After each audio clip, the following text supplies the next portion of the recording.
complete the reverse sweep? I do not know. If Looney keeps hitting shots, though, it might be tough. Yeah, nobody knows, and that's the beauty of it here, is already players getting tagged. Jerd with a long-range Sork, I believe, there. Oh, no, long-range, I take back. He's basically in there. Spawn as he finds one, and that's going to be the first to break down.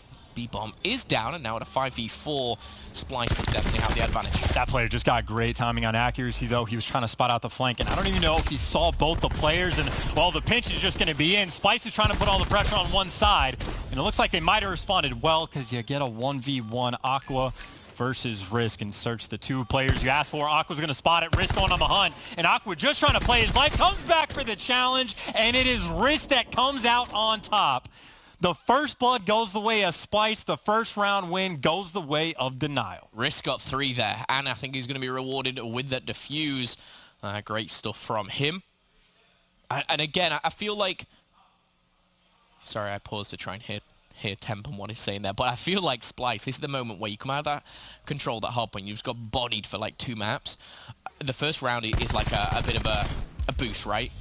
And they get the bomb down and lose a 5v4.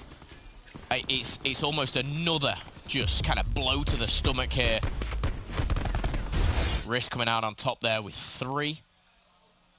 And Denial looking very, very strong. And I tell you what, if there's a time to hit form chance, it is the end of your division as you're about to go into a major. I mean, yeah, you talk about a team who the best experience they've ever going to get started a week and a half ago. All you want to see from these guys of improvement, and in my mind, we've already seen some of that, and if they get this win here, honestly, that would just be insane for them. Splyce, though, they are pouring on a ton of pressure. I have no idea who even shot Looney. I guess it's Whalers up top who gets out with his life, but first couple bloods, Denial get that man advantage, and, well, now Looney's feeling the pressure. He's only got the strife to boot. 2 players already gone down for Splyce. Not the best start to round number 2 here. Look at the bomb. Being pushed, being pressured. Bait and switch between the doorways. Breezy looking for a kill. Maybe an easier one. Oh my goodness, cluster galore here. Accuracy taken down. A 4v2 now in the number favor. Denial. But does find one, but another concussion. Is that a double he's going to find? Surely not with a pistol. We are going to see Risk slide on in, pick up the kill, and another round to the good for Denial. And the worst part about that was for Splyce, it is Risk that just keeps getting those kills. Even at the end, like Looney has the double stun, there's no way for him to know which player's which, but he kills the one that isn't on the 5 spree. So you talk about that game number 2, how it was a blowout for Splyce. The biggest reason was the snowball. It was Looney that was making big plays. He got the score streaks, and they executed very, very well with them. And then they get that 6-3 win. Well, right now it's the flip side. It's Risk that's having a fantastic game and is trying to earn these score streaks and trying to one-up Looney in the series if he can. He's looking to maybe bait out his teammate. And sometimes being that teammate is not the best job, but if it rewards him with a lightning strike, it could be crucial. Of course, a bit of a different map than Arsenal with score streaks. A little bit more dominant there. Whalers finds one. Wise to back down and look at the player pushing forward. It's Breezy. He finds another. Zeke gets one. And that trade goes down. I'm loving the place that Denial are playing with here. Just the wolf packing, the sense of no hesitation at all, puts themselves again in a 2v1. Risk is still alive. Not going to find the streak. Can he find the one? Not going to find the second. So Denial come out on top. I think only the lightning strike was obtained there. But it's 3-0. And Splyce a little bit lost here.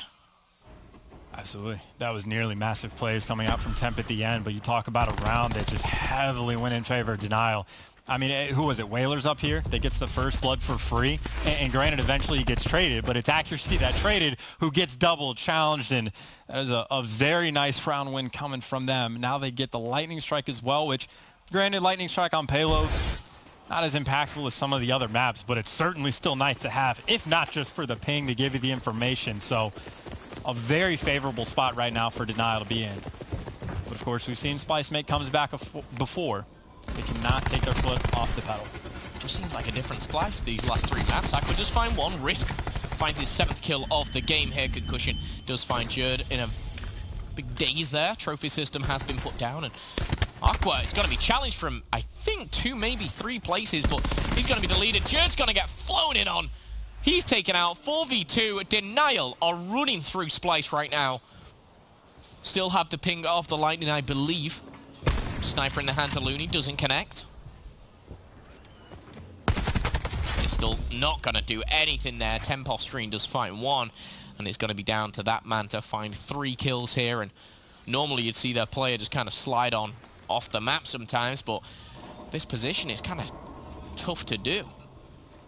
Trying to find one or something. Yeah, it's just a Denial Wolfpack running together. I mean, even the kill on Looney, double challenge, the kill on Jerd, like a triple or quadruple challenge. And, well, now you got all of Denial running around. Temp's trying to find a kill if he can, but now they're going to spot him out. Rezi gets away with the bomb, and the first gunfight doesn't even go his way. 4-0 lead right now for Denial, and they are looking good while doing it. Most certainly are. Round after round, they're coming out on top here, and it seems like everyone knows what a bait and switch is in a trade, but when the trades go down, Denial, like, almost trade the trade. They slide in on that person who drops, and again, gets 2 kills instead of 1. They sacrifice 1 and gain 2, 2 to 3. They're always at this number advantage here, and honestly, it's refreshing to see, because Denial have had some very, very poor performances in Search and Destroy. This, on the other hand, though, is most certainly, go as far as say, their best so far. It is only 4 rounds in, but can Splice bounce back? Temp does find the first. Accuracy dances with the devil and will find himself getting taken out 4v4. I know the narrative right now is just Denial doing amazing, but I will say Temp again with the cluster nades. Good God, he has been on point with those.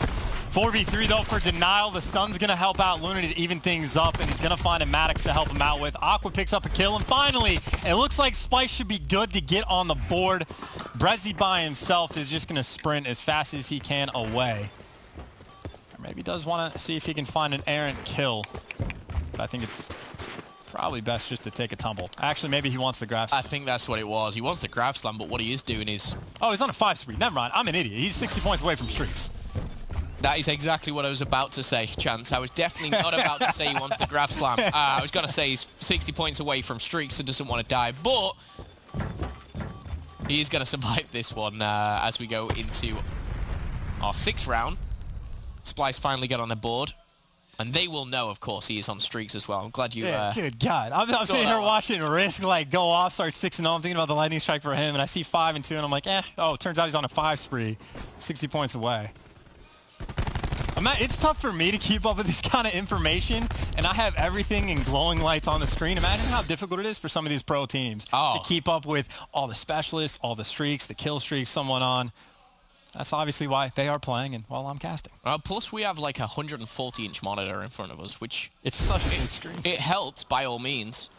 The size of those cards are like a big mobile phone, if you like. But anyway, back into the game. Round 6. Denial still with the lead here, but Splice do find one. Looney opens up with wall. Oh, my... Jesus. What? What was that?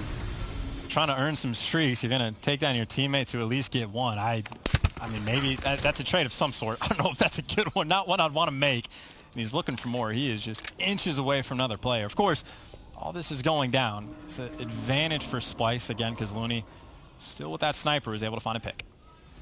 4v3, 45 seconds left on the clock here. This is where the lightning will be pinged. Will it be used? It will be. He's looking to maybe push some players inside. He's going to find accuracy, and now the pressure goes on to Aqua. He doesn't even need it. Aqua falls a 3v2 now in favor of Denial. You'd like to think the bomb goes down. Looney has been so good with this sniper. But is he in the right position to do so? Jerd finds the first. Oh, the bomb goes down. Now the fight comes in. Looney and Jerd make this a round where they should, and they will win. Splice. They take out that lightning strike. And now it looks like Looney should be able to defuse this just when Jerd gets a little bit closer to his specialist. But kind of touching on that, the positioning from Looney and Jerd there was perfect. I mean, yes, to hit that snipe from Looney, it's hard to do, but he hits it. They were under pressure by the offense of Denial, but they come out on top. A much-needed round. Yeah, Looney is doing everything he can to be the savior of this Splice squad right now. Picking up some pretty impressive shots, making some nice clutches, and it is worth pointing out, instead of Looney going for the streaks, it looked like Splice is going to value having the specialist just a little bit more. And you can just get a look at some of the shots you can hit. Not easy at all, especially not with the player jumping. And then, of course, another stun coming out to just make Zeke the free kill towards the end. That, of course, if you remember, that is a lightning strike that did get invested for the side of Denial. So Splyce obviously not out of this yet. Most certainly not. Round number 7 is amongst us. Another 90 seconds on the clock, and I hate to be the one to say it, but I just have this odd feeling that this game could be going a little longer than expected here. TAC-5 boost has been popped. Again, this is a round where if Looney strikes first, which he doesn't, Aqua does trade one out though. Whistles past the feet of Natshe.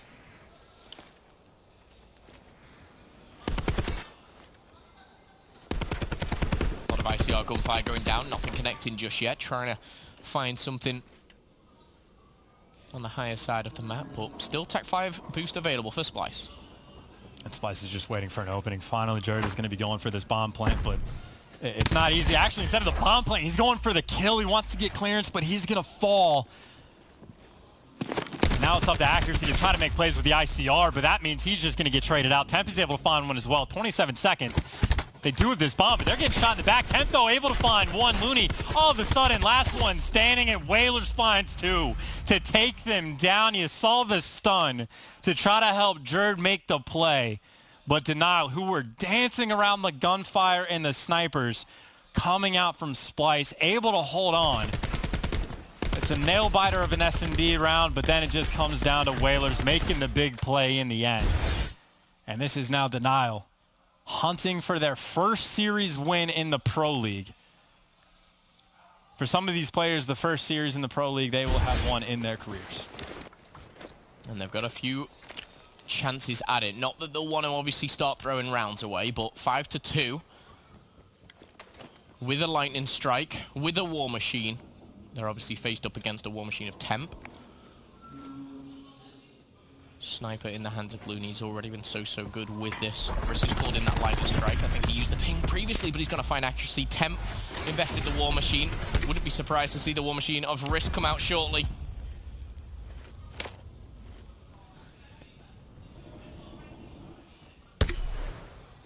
.4v4. As the war machine, you hear it whistling past these players. No one wanting to make a move. Look at the mini-map there. All 4 players for Denial have backed off, taken the very outskirts of the map here. That war machine now gone from Temp. For all said and done, 30 seconds left on the clock for Denial. They have to make something happen. As Riz trying to be the playmaker. Zeke, though, he gets caught pre-aiming. You do have a player, though, behind enemy lines. It's going to be Risk, but he's just trying to look for players. You're going to have a free kill on Aqua. Now, Temp is actually trapped in between, but the time is ticking down. Denial do not have the man advantage. Temp is able to find another kill with the cluster and the beat down to finish it off. Splyce is able to hold on for at least 1 round longer. And once again, they do it and they burn a lightning strike from the opposition. And again, touching on what you said before, you know, Temp kind of opened up this deadlock here with that kill. But finding another with the cluster, you know, he's just been on point with it. And obviously you see it off screen there, but incredible stuff from Temp to keep them in it. Another round to go here. 5-3 now. Of course, match bonus for all these players, you know. Stuff is on the line. Denial looking for the first victory, of course. Temp is now available for Natshe. Jerd's close to that grab slam. These players up top of the Maddox just spotting information, and that's exactly what they get. They know the pressure's coming. Looney able to win the first gunfight, and that's a big one for him to get. Risk feels the pressure, has to use the war machine to keep players away, and actually they're going to have the Tempest as well.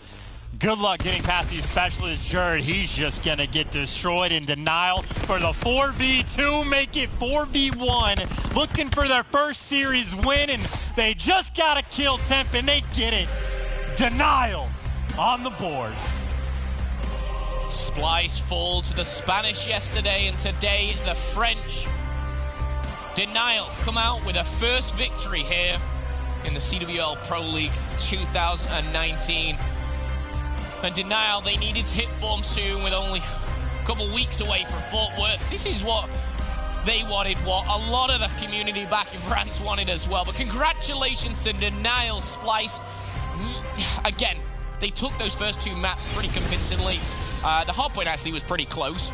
Those last 3, though, very interesting story. And like for Denial, I wanted them to get confidence builders. Like play Splyce close, maybe take them even to map number 4, get 1 win in, and then you can feel better and try to get that series win tomorrow. But now they get it here. They could end this week like 2-4 in the Pro League. Then you go into Fort Worth, and if you're taking scalps like Splyce, again, the confidence that they have to be feeling right now, it is going to be a massive help to them. I think as well, off that series, they started super slow. They lost the hard point, which was close. If that went in a different way or they weren't playing Splyce, for example, they can start to build from this. I think they've got a lot of, obviously, VODs to watch back and see what the good and the bad is. However, congratulations to Denial. I believe Jess is on the floor with Whalers for our PlayStation Instant Reaction. Thanks, Momo. How does it feel to take your first win here at the Pro League? To be honest, it feels really good. So it was hard to get the first win, but we get it. So now I hope we're going to bounce back and get more win. Why did it take you so long to warm up here at the league? I don't really know. Don't really know. Fair enough. Finally, do you have anything you'd like to say to your fans and supporters back home in France?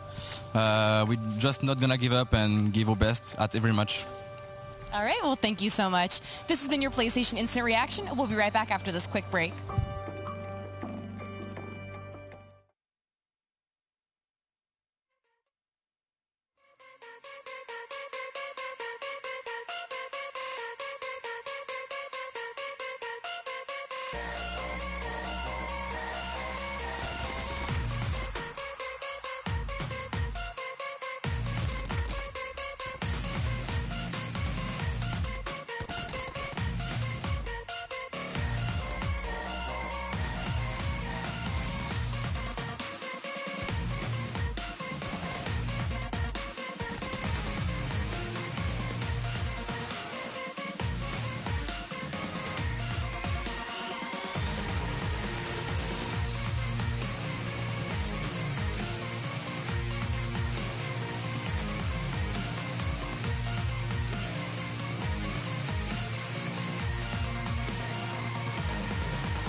We may have discovered Splyce's Achilles heel, and that is European teams, because they have just taken their second loss in a row. First Heretics, and now Denial. Your desk is back. Chance, Pack, study. Chance, I need to know how does Denial, that was 0-5, performing poorly, turn around and then beat Splyce? That's a great question. It's tough to say. Like, I think definitely they've shown like improvements. I think that's almost inarguable. And maybe Splyce isn't quite as good now as what we saw from at Vegas. Keep in mind, it's been like months since we've seen this team play. So I don't know if we're necessarily seeing Splyce at their absolute best. Almost certainly not. And then that might be Denial at their very best. So it's a combination of a lot of factors. Now getting more experience. Maybe Splyce again just getting caught off guard by some of these teams. It's tough to say, but either way, they look fantastic while doing it. Now Splyce really does need to go back to the drawing board. It's really weird to say because when we started this week, we were saying that Splyce was easily the best team in this division. We were, yeah. I don't know what that was. They looked like a shadow of themselves after game 2. They got blown out in the control, beat to death. And that last S&D wasn't that close either. I don't know. Good job to Denial. I mean, we weren't expecting that. I don't think anyone was not expecting that. Of course not. Who was? There's no way anyone went into that series thinking that I was going to pull that out just because simply Splyce was one of the better teams here. But that performance from that team, okay, I want to apologize for whatever. You guys are actually a good team after that series because I don't know if it was a role change between you guys. I'm pretty sure Natche was running a Maddox as well.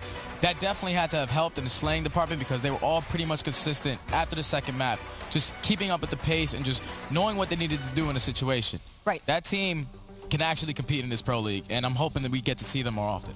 And, I mean, that's certainly true. We're going to pull up Game 5 now, but we said we'd give them till the end of the week to improve, and they heard us clearly because they improved. Listen, when I said that you have to drop their entire roster, there's reasons behind that. It's not just like I'm some sort of evil dictator where you have to get rid of their roster, okay? If you're picking up French players, you have to pick up from like such a small pool of French players. They can't even pick up other mainland England players. They can't pick up like Dylan. Either. Yeah, they can't pick up any Americans. And if you're gonna make a change, you have to change out the entire thing. Because communication just the language barrier would make that so hard. I can only imagine some of like the top AMs like studying up on their French, trying to like get as good as possible. You got like Pharaoh cracking open Rosetta Stone, doing what he can, like pick me up, guys, please. But they don't need it. Apparently, again, look great. Even like that first map, they had the lead the entire time. Had like a 50-point lead. They got broken over by like Lamborghini Hill. Like this could have been a 3-1. This could have been a 3-1 where they dominated everything but the search. And then that search, the first one at least, only went the way it did because Looney had a god-tier performance. Chance, do you think this is a blip of greatness since they were 0-5, or do you think like we're gonna start to see more out of them going forward? I know it's hard to predict something like that, but I mean, I never thought they were that bad to begin with. I think you look at their record 0-5 or whatever it was, and that's just you assume it's bad, but they've had a ton of close maps, like the first one that we saw, where they look good the entire time, and then all of a sudden one team like flips a switch and then just kind of like runs them over. But that like comes down to inexperience. Like how many of these teams, when it starts getting tough, when you're getting killed by guys in the kill feed that have like championships on the roster, you start to get stressed out, and it's tough to deal with the pressure. And again, for 4 of the guys on this team, most pressure they've ever had to deal with, bar none. The most competition they've ever had to face, bar none. So it's just a learning curve. It's just a process for these guys, and I don't know what their peak is because still, I mean, 1-5, whatever it is, isn't great going into Fort Worth. Like, if they end up placing like top 16, like that, it still wouldn't be too surprising. So it's a great win to get under your belt, but by no means does that mean they're like a top team now. Like that would be insane. For Denial, especially in this S&D, it was completely different from the first 5 matches. They were actually staying together and running around, fighting gunfights with each other. And you can just tell. They were just, every single gunfight of them was just so easy for them. Even right here, we have a player, he was just sitting in his corner, but at the same time, there's a player on the back steps that's just watching over him. That was just something that we weren't seeing out of Denial, the teamwork, and it was just good to see out of them. Yeah, and what was the round where we saw, like, from 3 different Splyce players' perspective, like, Jerd was inside tunnels. You had, like, 3 players for Denial sliding at it, then the next one's Looney. He's getting double challenged, accuracy double challenged. Like, it obviously helps when things are going your way and you're getting first bloods and whatnot. But, yeah, I think they executed most things pretty well, even on the map losses they had. Like, you talk about that Arsenal search and destroy. I don't think they really did much wrong. Yep. It's just Looney picking up 2 pieces. Sniper gets a lightning strike, gets a Hellstorm. Like, they were just dealt a very difficult hand on that map. Well, we've talked again. We've talked a lot about Denial, and again on Splyce's side. I mean, they looked so strong, but now they've lost to both European teams. That's 2 in a row. I mean, going into matches tomorrow, Pac. What are you expecting from them? I mean, I still expect them to win. I'm not really sure what changed over the course of this series for them. They just it looked like they fell apart as a team, or maybe Denial just played that good, so it made it look like Splyce was just off. I'm not really sure, but they need to figure it out before tomorrow for sure. Like, that was shocking to me, that turnaround in that series from Denial. I mean, you certainly don't want to be ending Splyce losing 3 in a row. So. Oh yeah, 100%. Especially if you played Heretics really, really close yesterday. That series you start up 2-0, you lose it, and then tomorrow I don't know how they're going to be feeling going into this next series. If you want to make a positive spin, though, you could say this is a blessing in disguise. Like, it's better that Splyce loses now than at Fort Worth. It's better than them if they go to play like a top 8 match against Heretics, where at the time, like a week or so ago, you thought, okay, Splyce is going to get this. For them to realize, oh, God, we actually have holes in our gameplay. So if you want to take the positive side, you say for Splyce, you get beat a couple times. Now you know you got a week and a half, whatever it is, to fix everything you can so you have a better performance at Fort Worth. Because if they get top 3 again, then, like, still a fantastic team. Yep. All right, Pac, we brought this up yesterday. You gave your top 5 players, but we want to pull up that tweet of who you think so far in Black Ops 4 is that top 5. Take a little peek. Temp, Dash, Arcides, Journey, Gunless. So people had an issue with me putting Dashy second instead of first. And that was just, maybe that is a little recency bias, but we have seen Temp go off, obviously ill-timed, because they just lost. He looked great. Those nades were amazing. Because they just lost. I think Dashy's a fantastic player. People act like you're attacking him for putting him second. I would love to be the second best player. It's amazing. I just have to, I was going to say, I would rearrange the 5, but, like, it's still a very good top 5 to have in there. Like, almost inarguable. Maybe, like, one player you'd switch out, but no, solid 5. Solid 5 to have up there. One thing you just got to probably add next time, John, is just no order. just put that in your team. No order. It's not fun without the order. The order is what makes it fun. Well, and we asked Twitter using the hashtag CWLPS4 what they thought their top 3 were. So we're going to pull up a couple of those and see what people think. Dashy, Hook, Temp, in that order, hashtag CWLPS4. The problem with putting in players that, like, I moved with Gunless down in my list too, because when their teams aren't performing at the highest level, it's hard to say that they're the best player. Temp, Journey, Gunless. I mean, no. I mean, those are great players, don't get me wrong, but, like, I mean, there's just some players that have to be, like, no Arcides, no Dashy. Like, those are all players that you want to have in. Hugh, Temp, Dashy, no debate. Hugh needs help. Very, very true. Silly, I think he's doing his best. And Temp throwing up numbers every map, but it is really tough to say, and I think Fort Worth is going to be decider, because another thing we don't know is no cross-divisional play. Like, we haven't seen Gunless going against Splyce. We haven't seen Dashy play in, like, 3 months now, so, like, who knows? We haven't seen Dashy on land since the Super Tempest got nerfed either. Yeah, that also helped. I'm telling you, that also helped his, like, legend in that tournament. Every single time he had it, he's 360 people. But it's Bruce. Yeah. Bruce. That's my boy. I think he's still the best player in the game. It doesn't matter. I don't even watch him play. Dashy's just the GOAT. I know we don't have Scump here to give him any shout-outs, but we do want to bring up our schedule now, because coming up next we have 100 Thieves and Heretics, both very hungry for a win, and again, that will affect seeding as well. Let's talk about Heretics, Study. What are you looking for from them? 5-0. I just want them to stay consistent, because their supporting cast yesterday was amazing. And if Methods is sick and Meadows is just able to keep that performance that they had yesterday for Splyce, this team is going to be really hard to beat. Really hard. Absolutely. I mean, again, 5-0, Pac looking extremely dominant. But as we've seen with someone like Splyce, anyone can go down. Oh, yeah, that's for sure. And they're not playing a slouch. They're going up against Priest and 100 Thieves. Those guys are also nasty. If we keep getting that performance from Journey, though, I really hope he does, because I like this new regime at the top. I love to see new players come into the top level of talent. And then that really is insane too, because, like, you're talking about 100 Thieves. You have, like, Kenny, like, Rookie of the Year, looked amazing, but he's not the player you expect to be the best in the lobby. Like, Journey has been playing that well, of course. Though on the flip side, you do have to talk about 100 Thieves. Make the roster switch. Of course, they get rid of Pharaoh to pick up Priesta, specifically to improve as much as possible. And we've seen improvements day after day. We've definitely seen glimpses of it, and this is one of the best tests that they could have, right? You're going against the undefeated team, the team that has all the momentum in the world in the division. This, again, would be a massive win for them to get. You get some confidence on board. And again, in my mind, I'm just thinking of Fort Worth. Like, how good can this 100 Thieves team be? And if they beat them out, Study, they'll end 4-2. For Division B, and that's going to be great for them when at first it looked a little shaky. Yeah, especially, coming in with a brand new player in Priesta.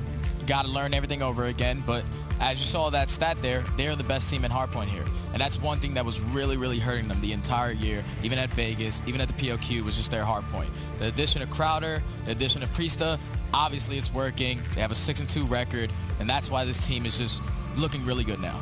Chance, is there a Heretics player that you would watch out for? I mean, like, Journey's definitely like the obvious pick, right? But then I think if you look at the next guy, it's got to be Lucky, right? I mean, I think he was a player that the Spanish scene has been saying for years. As soon as he turns 18, he's been the guy in their scene for a long time. Now we've been able to see him for 2 years. He's been amazing. 1.54 S&D KD, which is not bad. That's not bad at all. Back pocket. And his respawn is just as good. Like, Journey's taking the limelight. Lucky has been close to Mr. Do-It-All for the team as well, so you got to keep an eye on him as well. And Pac, I mean, we've seen that so many times. I think you've said a couple times now that Heretics, we've seen every player firing on. In order for your team to be at the level like that, one person can't do it all by himself. We've seen that with Envy. So Hook's going off, playing amazing, but they're losing games. Other people have to step up. The Heretics rosters definitely do that. Lucky has been playing amazing as well. Methods is coming into his own. Like, their roster is pretty solid. If they can keep this teamwork going, I mean, it is. It's all the confidence, the communication, the teamwork. That all makes a huge, huge difference. We will see if Heretics can maintain that flawless record and move to 6-0. 100 Thieves, of course, sitting at 3-2. Very much so looking for another win to get under their belt. But we did just see Denial get their very first win. But coming up, we have Heretics versus 100 Thieves.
Third game of the day about to get underway. Benson, a chance to guide you through the action for Heretics versus 100 Thieves. What a game this could be. Will Heretics continue their unbeaten run? Will 100 Thieves maybe just look a little bit better and show even more signs of improvement? You thinking Thieves for the series here, Chance, or maybe you go more Vamos Heretics? I think when I predicted, I thought 100 Thieves is going to win. Okay. Of course, if you try to rationalize it, everything you think you're going to end up going the way of Heretics, but I at least think 100 Thieves definitely has it in them.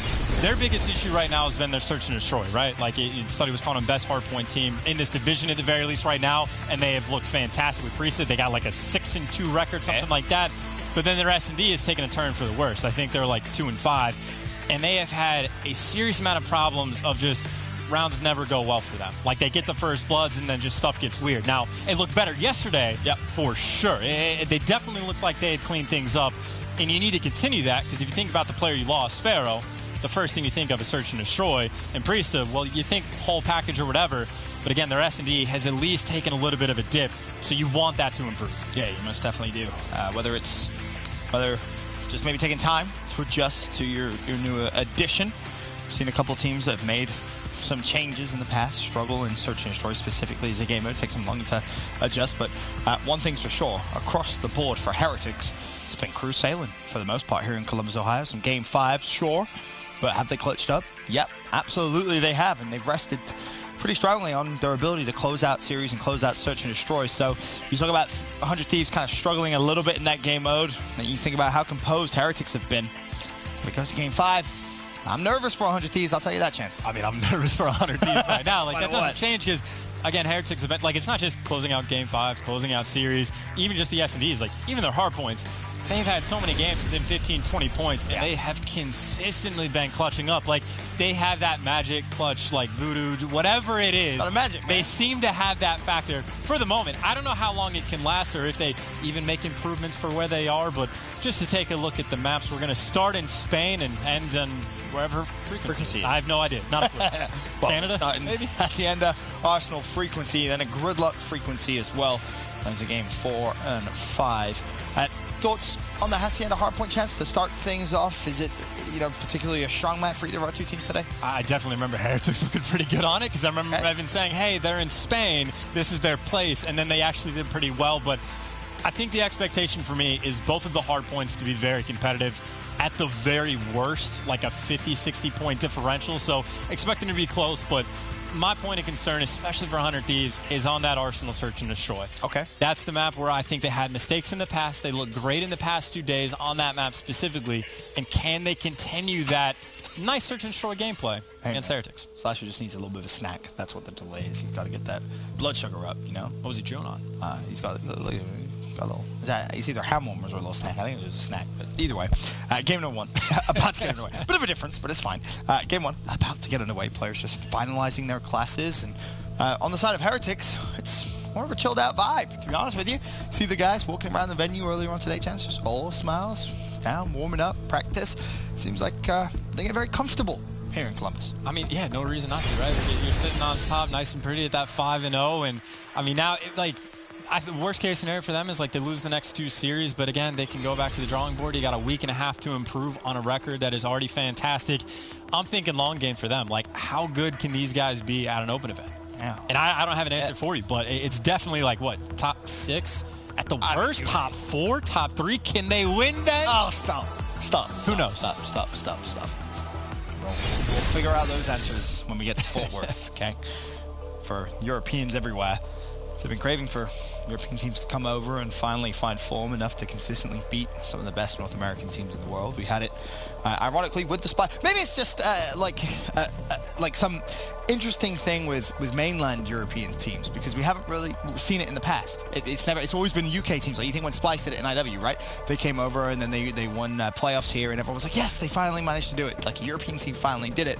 We haven't seen that same magic for mainland European teams, so maybe we get it for the first time here. But now there's a bit of a technical delay, and Slasher needs to finish his snack, so we're gonna go to a quick commercial break. We'll be back after this.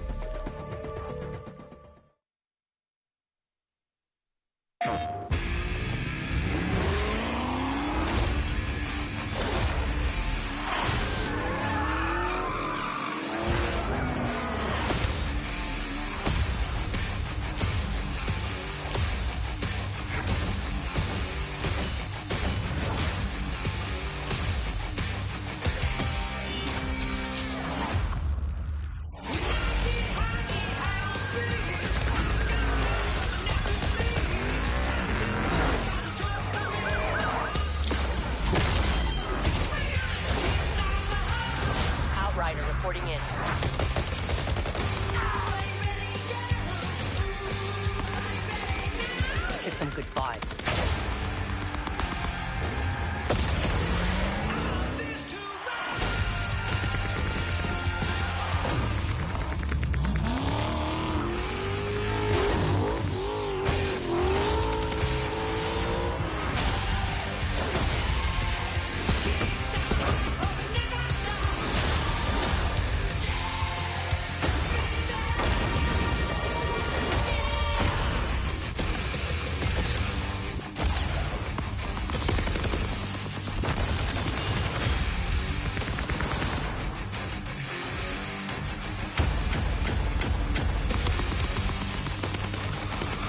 Stand straight.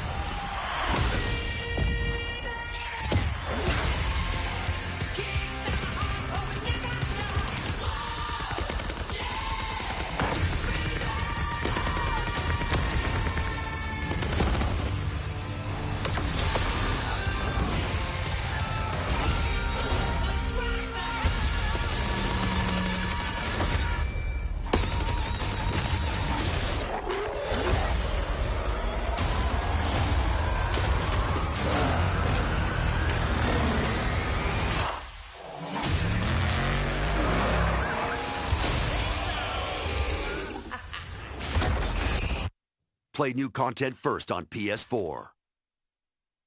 PlayStation.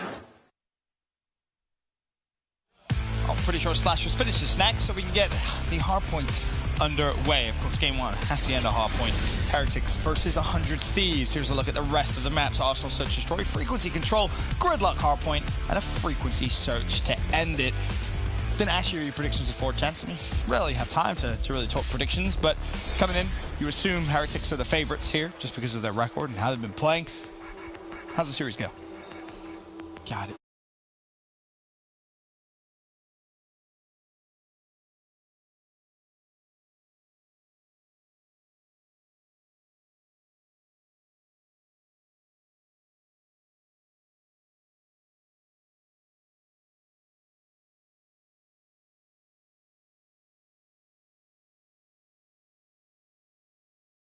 You got snacks and you got camos. What more do you need? Well, for Heretics, apparently all the kills. Yeah, I was going to say, if you're 100 Thieves, you need the hill time and all the early time. It's good to go to the Spaniards. This first hill you expect to be contested pretty heavily as we take a look at Sukri's perspective. Just controlling top corridors. There's the first, that's Priest there. Will he find a second? No, he won't. As Enable managed to come up, pop up behind him. But all about those spawns, Chance, and that was what Metatic was trying to do, trying to achieve that gunfight bottom lobby. Would have controlled the spawns a little bit better for Heretics, but it is 100 Thieves who claim a little bit of the scrap time there, but more importantly, hold the spawns. They've only got 2 players in the back, and of course, inside the hill, well, it's going to be 2 members from Heretics, and as soon as you try to get the spawns, that is just a moment before it goes away, and, well, now all of 100 Thieves is going to be on, well, the wrong side of the map, and, well, Heretics in full control of the hill. Yes, they most definitely are, and, you know, we've given a lot of teams some love with our Astro Gaming listen-ins, and one team that we haven't done it with is going to be Heretics. So, for all the Spanish fans out there, we'll throw to our Heretics Astro Gaming listen-in. Llegó. Mira de cara, Vale. Muerto uno. Me meto en agua en la esquina. Te dejo Luke. Agua en hable. Cuidado, salita. De cara dos. Un tiro los dos. 3 de cara. 4 de cara. Otro más agua. Tiraste un agua. Voy a mirar agua yo nada. Naco sofá. Miro la salita. Agua. Agua, Voy para adentro. Ya apoyará eso. Es láser, güey. Uno más agua. Agua derecha. Buena. Delante arriba. Un tiro literal. Voy ya. Voy por Chimera. El que aparezca que se quede en pozo. Sumo yo. Vale, me quedo. Estoy en doble. Está blanco uno. Sí, blanco. Hay una siguiente ya. Sigue blanco. La derecha mía. ¡Adiós! Porche. Vaya. Se va atrás, Juan. Aguanta por pecera. Porche arriba, Baitale, que voy por pecera. Relación detrás, os Mata, No, son dos. Pozo uno, prista. Va con el gancho. Doy un tiro yo. Mete un tiro, búscale. Punto el láser. Voy para el fondo del mapa yo, Aguanta Ivo, Jorge. Voy yo pecera. So Chance is my resident Spanish translator. How did that sound? I'm going to be honest, like, we hear a lot of great communication in the Pro League, but that was kind of a bit of a struggle for Heretics. That was really cluttered. You got guys talking over each other, making the exact same call out. And they're in a situation where, well, on the Lamborghini Hill, they were in full control. Just like, take a breath, you know, they're calling things out. Actually, no, I have no idea what they were saying. It could be great. It certainly seems like it was, because they're breaking through and they have the lead. So vamos Heretics. I have no idea what they were saying. I heard adios, nice, and agua. Yep. That's pretty much what I got from that as well. But they have the lead. And that's the important part for the Spanish fans out there. 75-45 current score. Scrap time claimed for Heretics. Now it's about that rotation. Number 5 on the minimap, though. That's going to be Kenny for 100 Thieves. He's currently waiting for the rotation through Lambo, and he has a gunfight he simply needed to win, and he's not going to be able to do so. So, early time favors Heretics. And this is just, I mean, this is 3 hills in a row where Heretics just end up maybe not getting the early time, but breaking through. Like Lamborghini, they lost the spawns, but then they just get them instantly. They break through on fences. Now they get this set up early, puts the pressure on 100 Thieves, which I don't know how they respond, but Enable's getting taken down from the water. Kenny's trying to get inside with the Maddox, which, well, that is just a full collapse. Everyone from 100 Thieves in. They dealt with it well. They break on through, and now they try to rack up some time of their own. 40 points down. We've listened to Heretics communication. Now for the English speaking out there, something we may actually be able to understand. Let's throw it to 100 Thieves. Astro Gaming listening. It was be my flank. He didn't show. Yo, guys, and like one more life pull out flag, and like one more life. Lambo to closet, Lambo to closet. Be cut, be cut. Crash. There's 2, 3. I got two. One more, our side flank. Where'd you spawn? You? I don't know. Oh, what spawn house? Maybe cut. I spawned you as well. I'm gonna help you bar side. One's gonna be Top cut, they crashed. Top cut. He's our side, bar side. Journey's weak. Open Journey, one shot. Journey's an open, Journey's open. Close. I want to Not close. He's gonna be rock. Oh, secret. Oh my god. Another one pressing. Be cut. Yo, be cut. Yeah, be cut. Almost down. Be cut. I'm playing be cut side hill. I'm playing be cut. Top. Close dead. I'm trying to push Mason. I spawn bar. I'm rock. They can flank right side. They can flank left. They probably are gonna flank. T-Rock, 3. They're gonna flank plat. You guys already be cut. Yeah, stuck. I got one. Lucky be cut. To be cut, person. To be cut. To be cut. One's one shot. One's one shot. He hopped in water. Waterfall. Definitely a different pace there between the two teams, but that's just how Heretics communicate. Good? Bad? How'd you see that, listening? I mean, in comparison, I can understand it. So, I mean, that was incredibly helpful. I don't know. The comms seem fine, but it's a situation where even if the comms are good right now, the gameplay not so much. Heretics just kind of having their way with them. But we've heard that in the past. I can't remember what series it won where we did 100 Thieves listening, but they were losing, but still very calm, still very regimented, which you expect from the players on this team. Veterans, if not incredibly talented players. We saw last time Kenny dying on the rotation with his teammates in Lamborghini getting hit to not get spawns. This time they're able to hold on, and it's going to be, well, a bunch of Tempested players trying to flood in the front for Heretics. Yeah, that's definitely going to help. Octane looking to try and secure a full 60 for the squad. There's a couple of players trying to push through. First is going to be through stairs. Nice reaction shot there from Octane. Can he find another? No, he can't. Metals shuts him down. But 100 Thieves still with control of the hill, despite a couple of players going down. Slasher does his best, trading out kills left and right. 2 pushing from the front, 1 to his right-hand side. But 100 Thieves looking to lock this in for a full 60. We may see 100 Thieves go into the lead for the first time this game. And that's all it takes from them, right? Like, they had a couple hills where they just get broken too quickly. They have one good hold, and they have to use the Tempest to try to help make it happen, but successful with it. Now, of course, to talk about the rotation, Kenny's been here. He's been waiting up top. He's going to try to pick up some kills, which, well, it's going to be Method 6 that takes him down. But he's still got Slasher in the back. Kenny, who died, is right back off respawn where he needs to be. But, of course, you do have to pick up the kills for the break, and you do have Priesta on the pinch. Big fan of these early Kenny rotations, something that we've highlighted for 100 Thieves that they've really struggled with has been the timing of their rotations and just failing to do so at times. So much better as Method 6 flies in with the Grav Slam. Only finds one. It was Octane that falls, but he does the rest with his gun. Meanwhile, to counter, is Priest going to invest his Grav Slam? Well, he goes high, but doesn't go wide and gets absolutely nothing. Whiffs it as Metals with the War Machine rattles out the final few shots. 20 seconds of hill time left. Heretics back in the lead, or are they? Hill contested. Yes, they are. Metal's still there, but one more. Can he find the pick? No, he can't. Kenny slaps him up the fence. Kenny, of course, down to 33 health. You expect maybe Sucre is going to be able to take him down, but for me, in my mind, I think that's actually a cool look at the gravity slams, right? For Method 6, he only picks up 1, but that's instant decision, knows he's going to get the kill, and he's weak to make something happen. And I like that. And then, of course, for Priesta, well, he kind of saw the player go back on the other side of the fence, right? And he still commits to the play. I think sometimes you just have to chalk it up and get rid of it. Of course, now over to Rock. Well, it's Metal's trying to do what he can to help him break through. And last time we saw Rock, the 100 Thieves just walk straight through Heretics, something they cannot allow to happen again. As Heretics do have the early control, but still 40 seconds, plenty of time left on this hard point as Lucky contests. 158, tied game. Journey springs into life. That's a double for him. Almost earns his TAC 5 boost as well. One more kill will give it to him. Or maybe even an EKIA as he does fall, but no one in a position to trade. 20 seconds now of Rock Kill. A couple of players lining up, but trades back and forth. And note now, Sucre 200 away from streaks. Closest player to earning something which could really change the pace of this game at the end. Yeah, and he burned the Vision Pulse to make it happen. Unfortunate his team couldn't get the kills, but he's trying to do it for the Lightning, and he's not going to get it. Slasher shuts him down, and that is massive for 100 Thieves. You get rid of the Vision Pulse, you shut down the score streaks, and more importantly, well, you have the lead going into new. Kenny, well, pops attack 5, but you see the kill feed. Only one of his teammates is going to get it, and Octane dies instantly after as well. And of course, though, 195 off. So that was the thing. His thinking was, let me pop tag 5 because I'll get closer towards some streaks. You still have to win the gunfights, though. Would have been better, of course, get the added boost if your teammates are still alive, but Kenny's done a wonderful job so far. 95 points, drops the assault pack as well. Can he find the final kill to get the lightning strike? And obviously we mentioned it for Heretics, but the same is true here for Kenny. He's able to earn those streaks. You think about Fences Hill, if the game does go that far, which you would assume it probably will, it could be massive. This is the fight, but no, Melee's the doorway.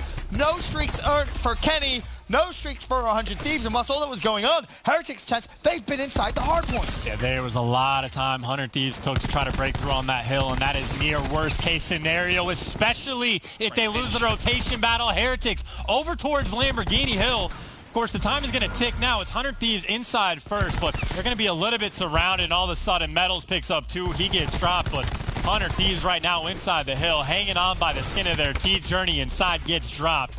50-50 gunfights at this point. 100 Thieves looks on top of Metatick on the flank. It's everything everywhere, Ben. The problem is the split spawns that came through for both teams, and it was a pinch on a pinch, if you will. 100 Thieves, though, after all of the commotion, and after the dust settles, will be able to take control of Lambo. 30 seconds left. It's enough time to see them go into the lead. Of course, they cannot win here, but you also need to make sure that you rotate over towards Fences. You don't have a streak to use to break, so it almost has to be a perfect sequence of events for 100 Thieves, and Heretics, they're not going to give this up just yet. Priesta, though, wants one more go at it. There's 1, there's 2, there's 3 for Priesta, and that 13 seconds of hill time could be the deciding factor. And that is so massive because Heretics are spawning out. You got Octane with the pinch, you got Priesta with the grab, and you got the lead going their way, and Octane even gets the Tempest. So Hill's gonna pop. 100 Thieves is here first. Octane's still getting kills just with the ICR. Might not even need the Tempest.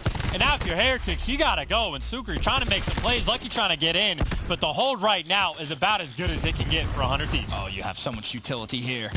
It just comes down to shutting down a first push, a first wave of Heretics players. As the Spaniards fly towards the hill, there's Octane, though. He shuts down Lucky. You have 10 seconds to try and touch the hill. A grab slam used. 100 Thieves defending with their lives.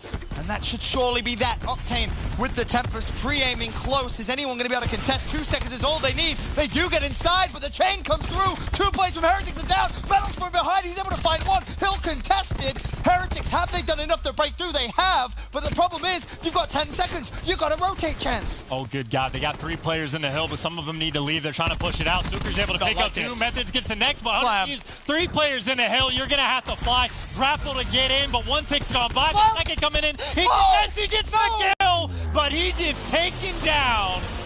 And 100 Thieves make it interesting, and they get the win. Oh, my Lord.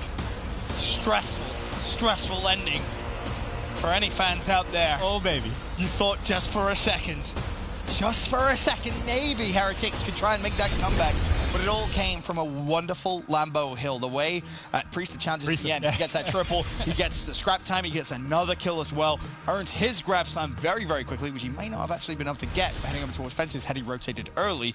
And then from there, a great hold from 100 Thieves. Oh, and again, they had the War Machine to help. They had the Tempest as well. Like, I'm assuming we're going to be able to take a look at the very least, see the play of the game, which, well, it might just be Priesta picking up the 3 as well. And that's gunfight number 1. Doesn't even take a bullet, shoots a player in the back, so has some help, and just destroys the 3rd. But that's a massive play because you got to keep in mind how close it got towards the end, and this is just all the time in the world going the way of 100 Thieves. And that is Priesta and just one other guy that was helping him out to deal with 4 players from Heretics. I mean, bear in mind at that point, right, 217, Heretics spawning out. And you can see just how long it takes them to finally get back towards the hill, just due to a fantastic setup. And at this point, 100 Thieves say, all right, well, let's invest what we have. Invest the Tempest, invest the grab slam. Just try and hold, and build yourself the biggest lead possible. And, of course, Octane, by the way, on the rotation, goes on at least a 5 streak, picks up a couple more. And once the Tempest starts rolling in, that's when I thought that it was just over for Heretics. Like, you see Slasher's already picking up kills. You get the gravity slam. So there's almost nobody left for Heretics that has to flood. And when they start flooding, Octane doesn't miss. Like, he's connecting with the shots. And the player with the grapple, like, he slides over, but he gets hit by the Tempest. And you think it's over, but then they just get all the kills. That is almost one of the most insane comebacks we've ever seen. That kill right there from Metals to basically seal the deal was huge. Octane also gets a kill with his trophy system throughout all of that. Yeah, but it's this play right here with 3 seconds left on the hill. Everyone from Heretics scrambling over. The grapple comes through. The grab slam comes through, but he gets traded out. And it was enough for 100 Thieves to take game number 1. And you even see a player in the mid steps. Like, if they just had another 2 seconds, they could have done it. But coulda, shoulda, woulda. 100 Thieves gets the first win. And, well, players on 100 Thieves that are worth talking to, I believe Jess talked to Kenny. Thanks, Chance. Yeah, that's right. I talked to Kenny, and he is in a great mood today. You know, coming in saying, well, Heretics are undefeated, but we're going to give them their first loss. He said also that since losing to E-United and Splyce, they've really been working on their teamwork and their comms, and that both of them have been coming along fantastically.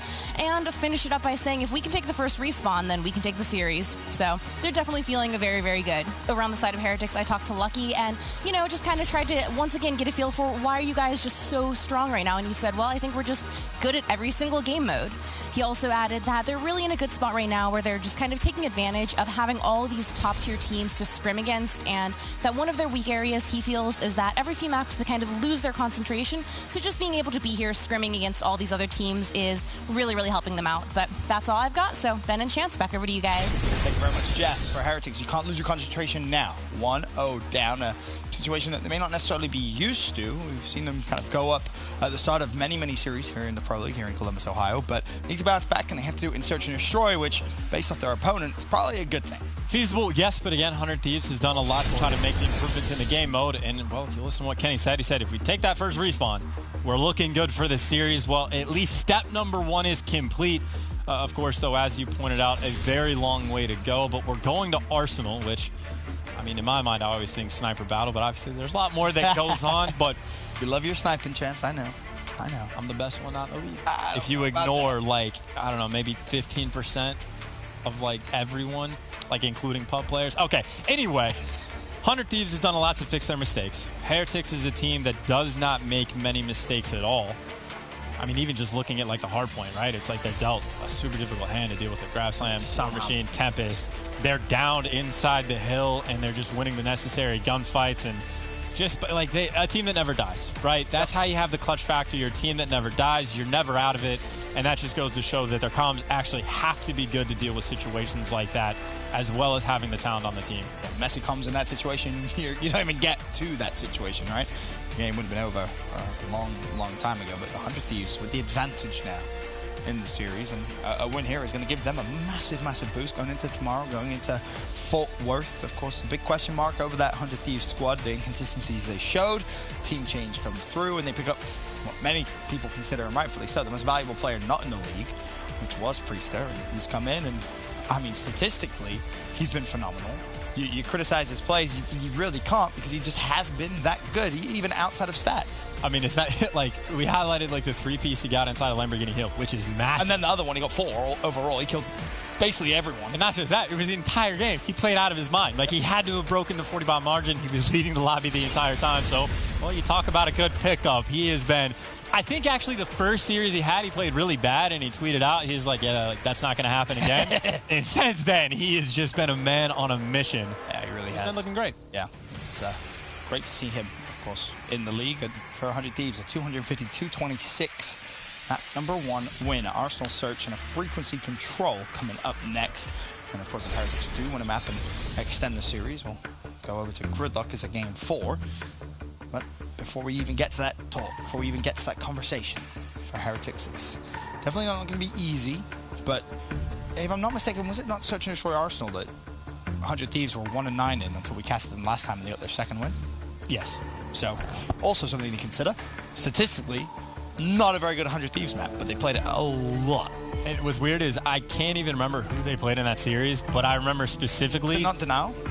It might have been. I honestly couldn't tell you, but I remember there was a round from 100 Thieves that they played, I think, back at the PLQ, where it was like Slasher randomly gave up lobby, and then a player flanks and kills like 2 players, and then in Denial they like fix that. So I remember random specific stuff. but not even who they played.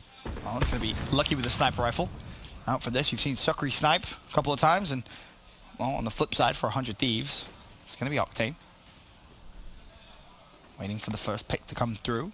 Goes for 100 Thieves. They're on attack. You can see the way they've spread the map, looking for anything, and, well, that's a hell of a first blood. Still has the sniper, and now, of course, Octane's looking to respond, and, well, he's going to be able to do just that.